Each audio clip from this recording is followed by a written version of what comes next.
Good morning, Unity of Wilmington. How are we doing today? I'd like to welcome everyone here in the sanctuary and those joining us online. And we're grateful to have you. Thank you. Is there any new members in the sanctuary?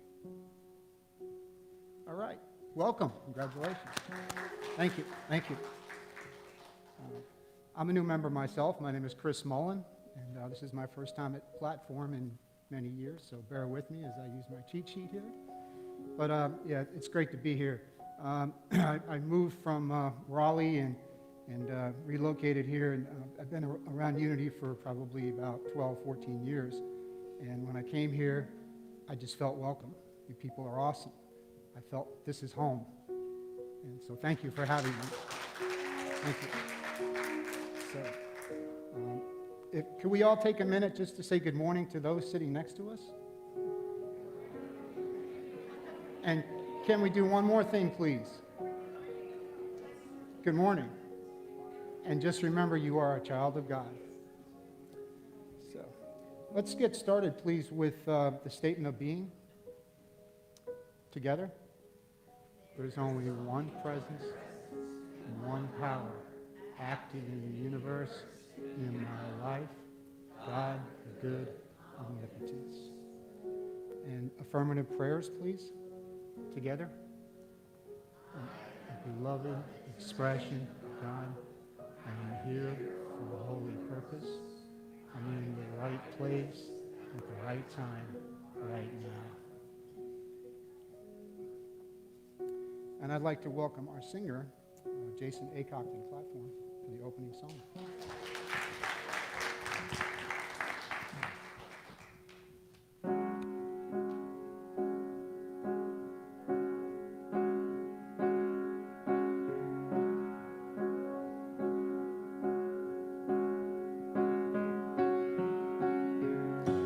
Out of the ruins and rubble, out of the smoke, out of our night of struggle, can we see a ray of hope? One pale thin ray reaching for the day. We can build a beautiful city. Yes, we can. Yes, we can. We can build a beautiful city. Not a city of angels, but we can build a city of man.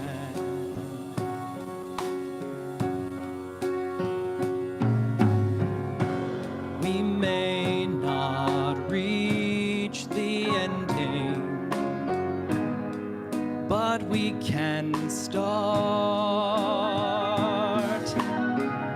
slowly but truly mending, brick by brick and heart by heart. Now, maybe now, we start learning how we can build a beautiful city.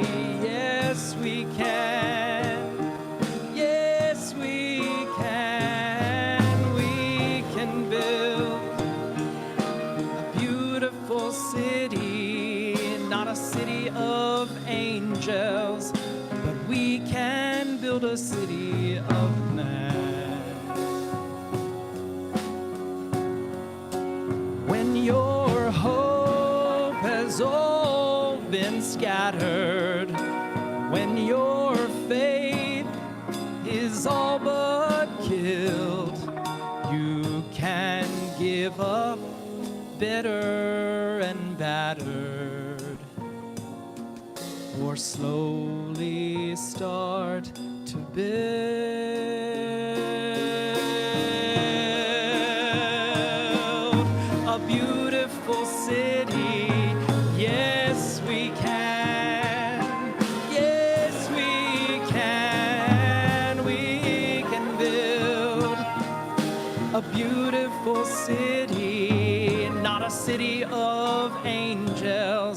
but finally a city of man, a city of man.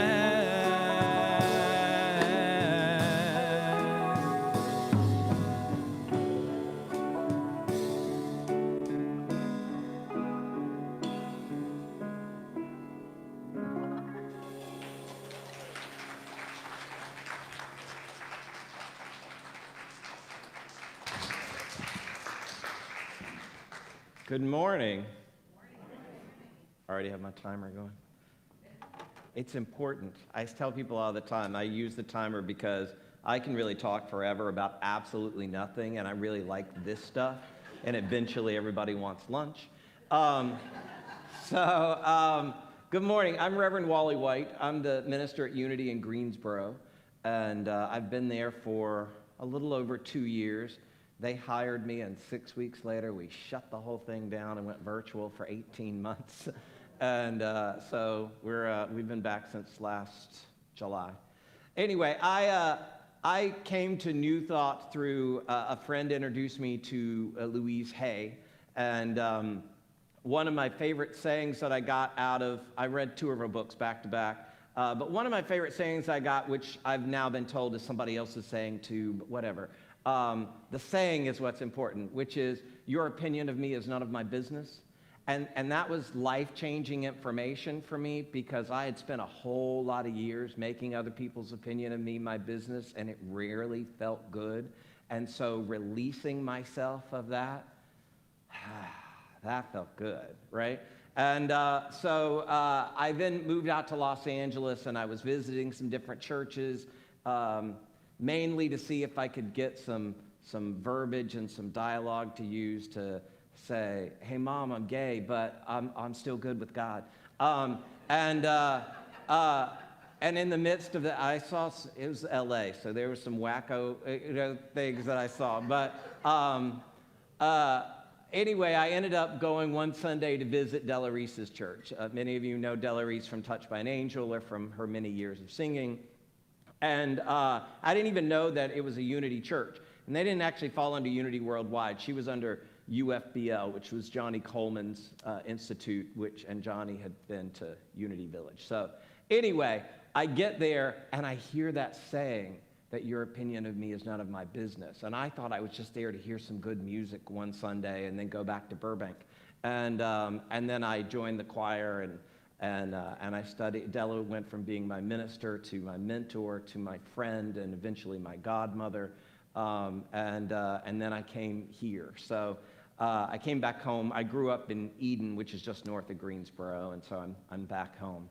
So I thank you all for having me. I was in a Unity Ministers meeting a few weeks ago, and I heard that your ministers, that was a Monday, and your ministers had just finished up the day before, and so we took a break, and I called, and I'm like, hey, I'm available April 3rd. If I have off one Sunday a quarter, and I love to go visit other Unity churches, so thank you all for having me for that. And I want you to know that today's lesson is called Springing Forth, or Springing Forward. Now I'm like, why did I say forth? I like forward better now. And I gave a lesson under this title 2 weeks ago in Greensboro, which was, I think, the Sunday of spring starting.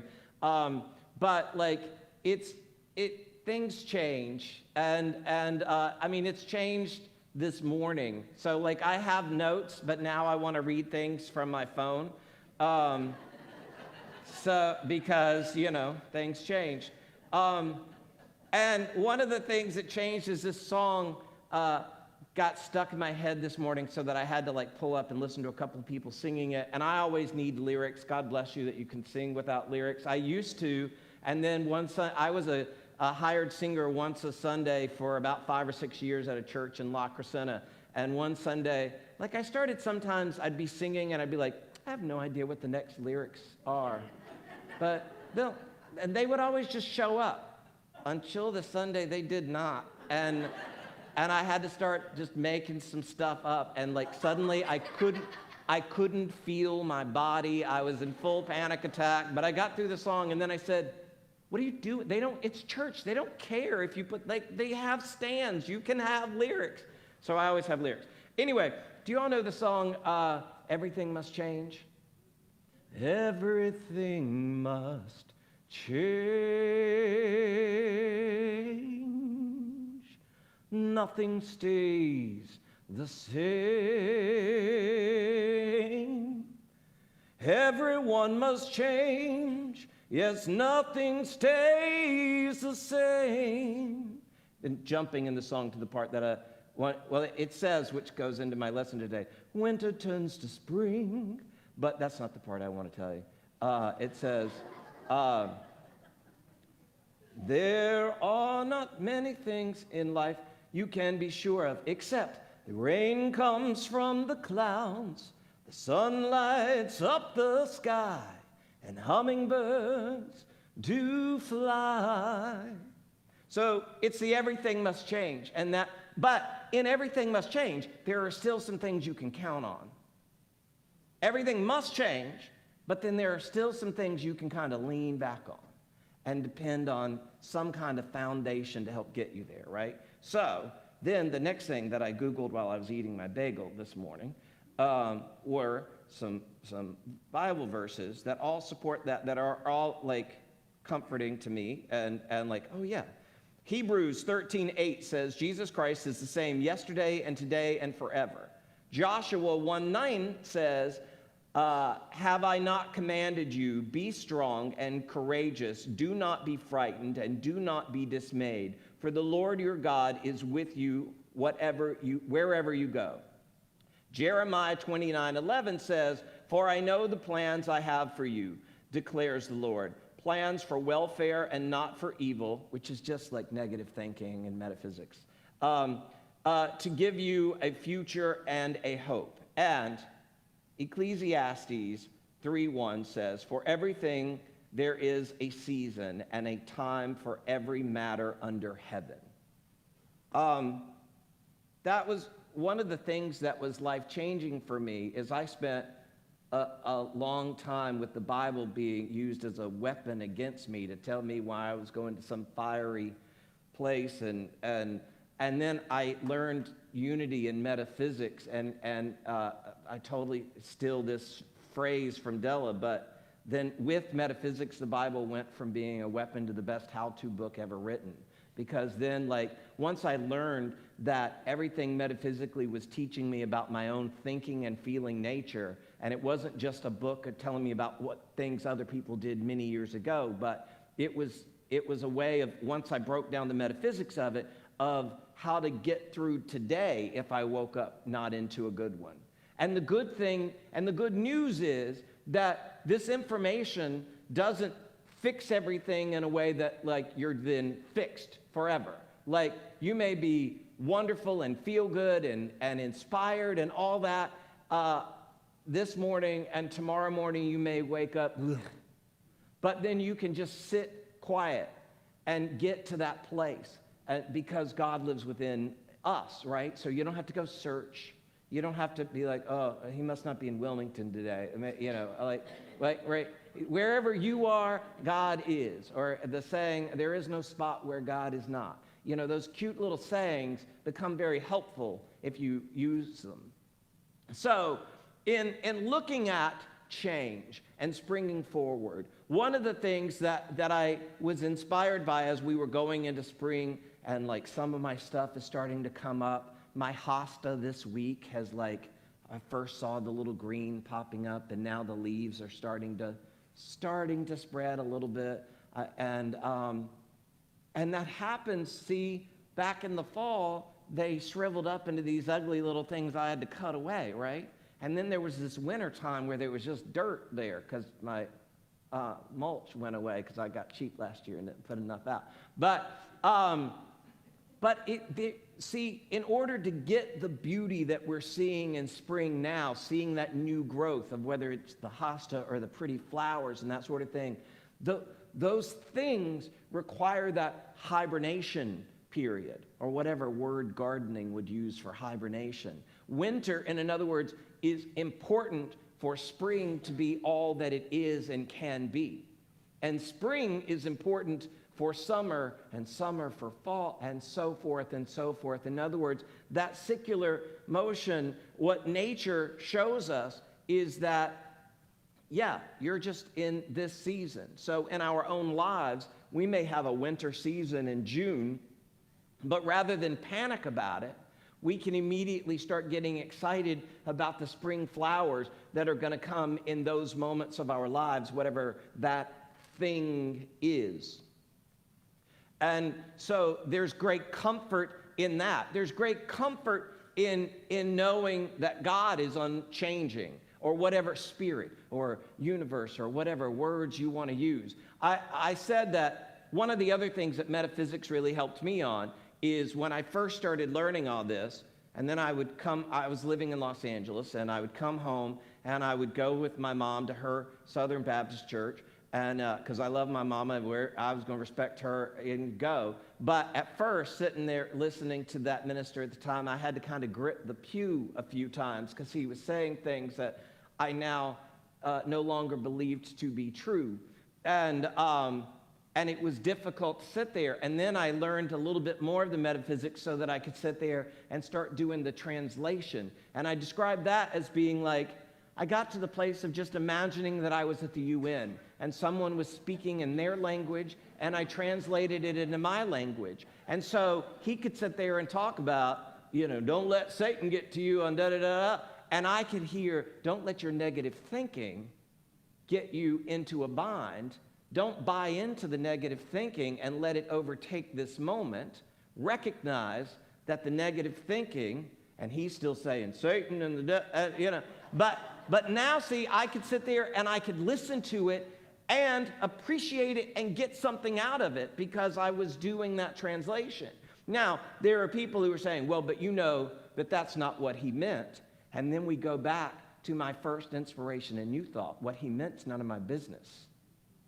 What I got out of it is, though, what I'm going to take forward and move forward with is, though. And so as we move forward in whatever projects, each one of us are individually working on something. And that could be some career change to, I think I want to paint the bedroom. Whatever it doesn't have to be life-changing. It can just be whatever that thing is. What can't be is no change at all, because that's stagnation. And stagnation, if you imagine water that gets no movement at all, it becomes water that you don't want to live near, because there's not good. It's like it's got to have that movement. It's got to be, something's got to be going on. And if something's not going on in the water, then things will start growing and the things that you don't want, right? So like you want that movement.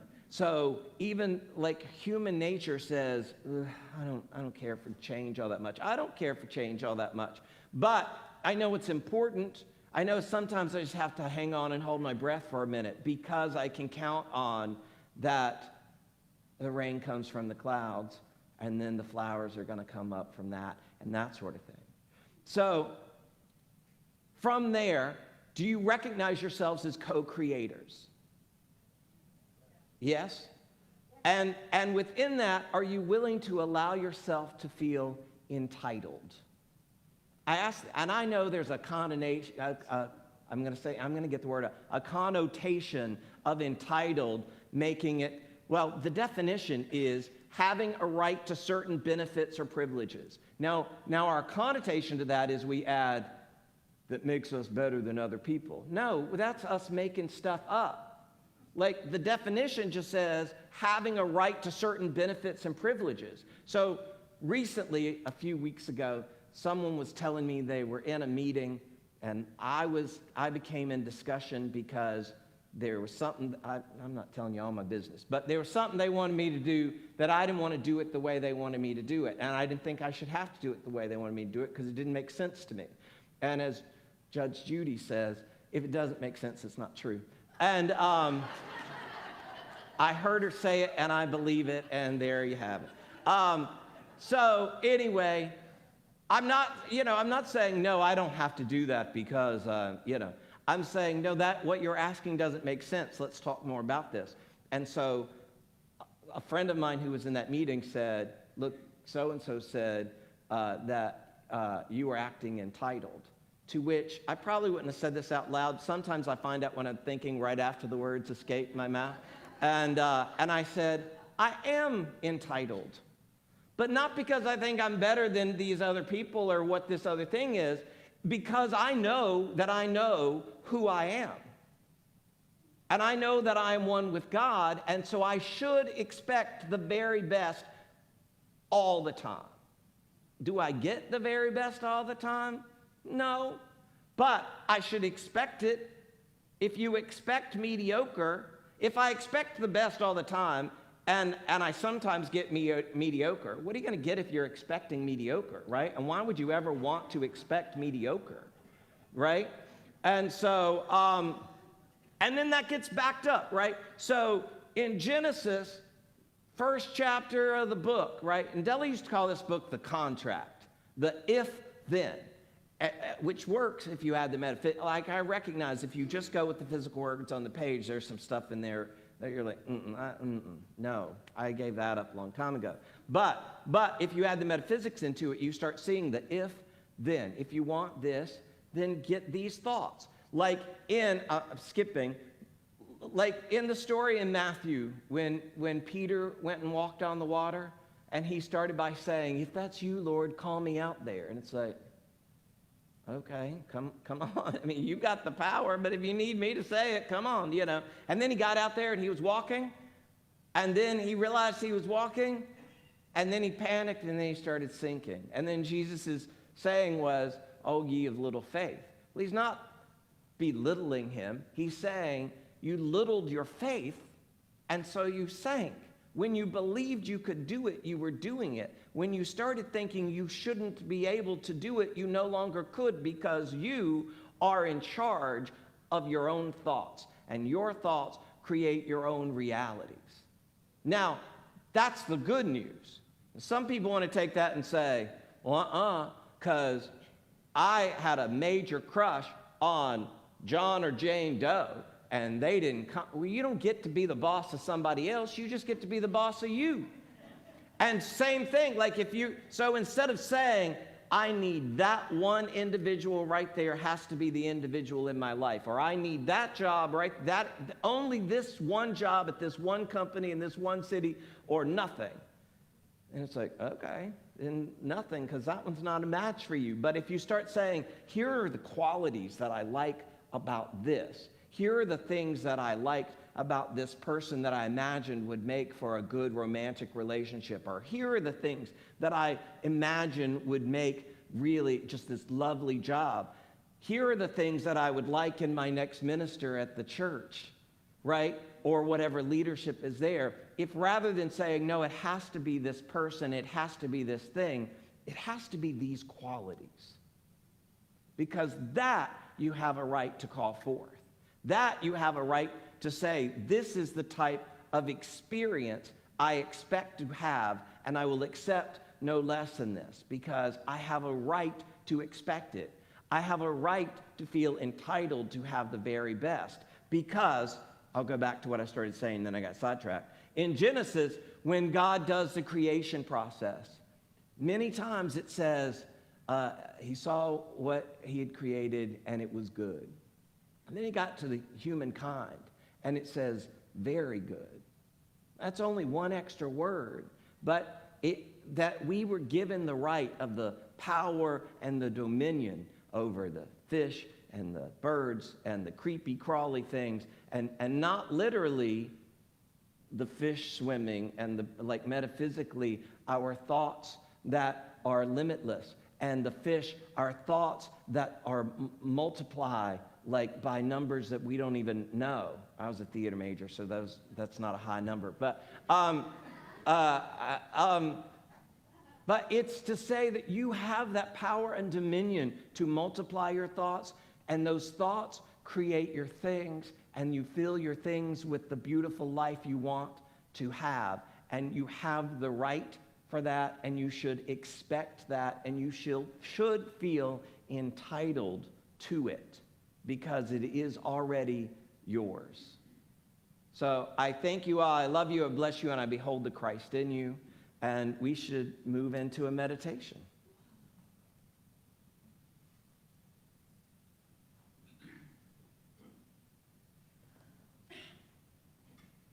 Can you do a little bit of or a hint of the beautiful city? It says in that song is beautiful exactly like it was written, but it says, not a city of angels, but you all are angels. You're all messengers. And the first person you're a messenger to is yourself. So allow the angel of yourself to speak to you, to comfort you. So I invite you to close your eyes if that's comfortable for you, to get in whatever your prayer position is.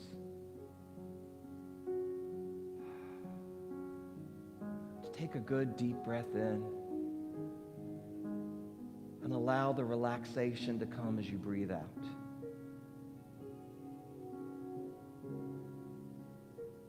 Today is a beautiful day.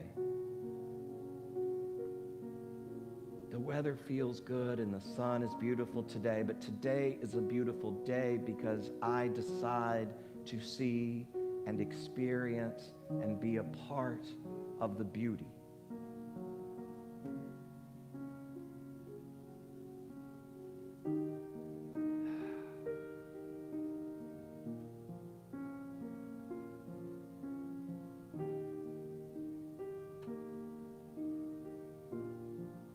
I accept that I am one with God. And that makes me one with all people. It makes me one with all life. Because I am one with the one. For there is only one. God. Just God. And I am a part of that.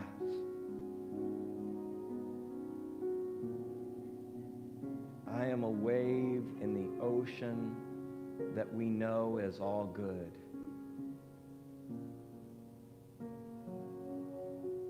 And I accept that beauty within me, through me, for me, as me.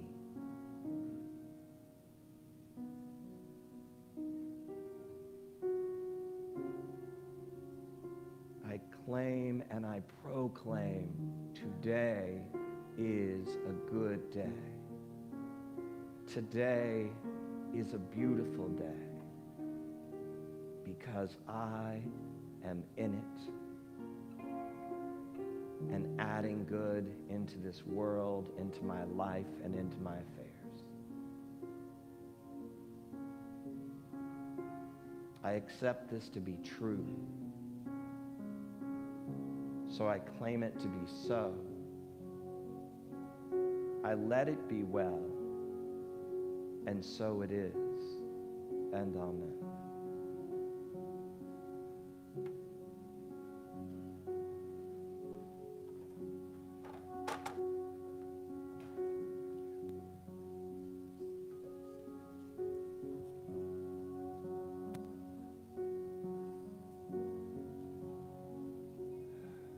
Thank you, Reverend, for that message. If you're getting filled with the message like I am in our service, we just want to encourage everyone to donate to Unity of Wilmington. And we can do that by the basket in the back. We can also do it online through Facebook, Venmo, or directly through Unity of Wilmington's website. So please help us. Be generous so that we can keep our doors open and keep bringing the message. Thank you. And can we bless our tithes today, please, with the mantra, the mudra.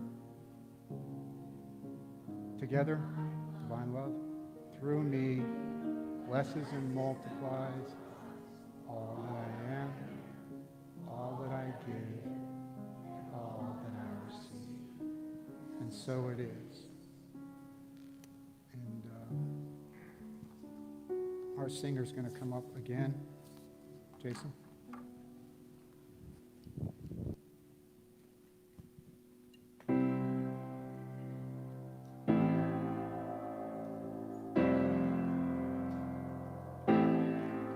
I got this feeling inside my bones. It goes electric wavy when I turn it on. All through my city, all through my home. I fly so high, no ceiling when I'm in the zone.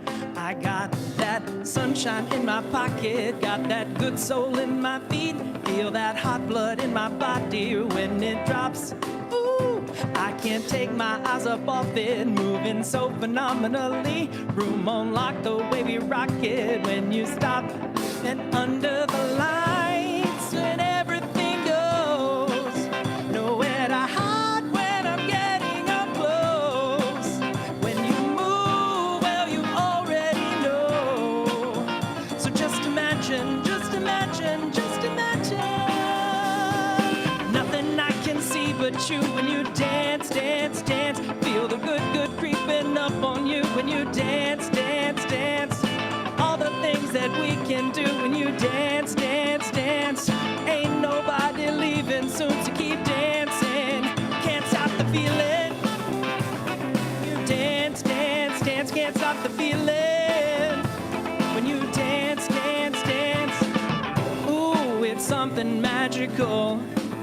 It's in the air, it's in my blood, it's rushing on. Don't need no reason, don't need control. We'll fly so high, no ceiling when we're in the zone. I got that sunshine in my pocket, got that good soul in my feet. Feel that hot blood in my body when it drops. I can't take my eyes up off it, moving so phenomenally. Room on lock, the way we rock it, so don't stop. And under the lights, when everything goes, nowhere to hide when I'm getting up close. When you move, well, you already know. So just imagine, just imagine, just imagine. Nothing I can see but you when you dance, dance, dance. Feel the good, good creeping up on you when you dance, dance, dance. All the things that we can do when you dance, dance, dance. And there ain't nobody leaving soon, so keep dancing.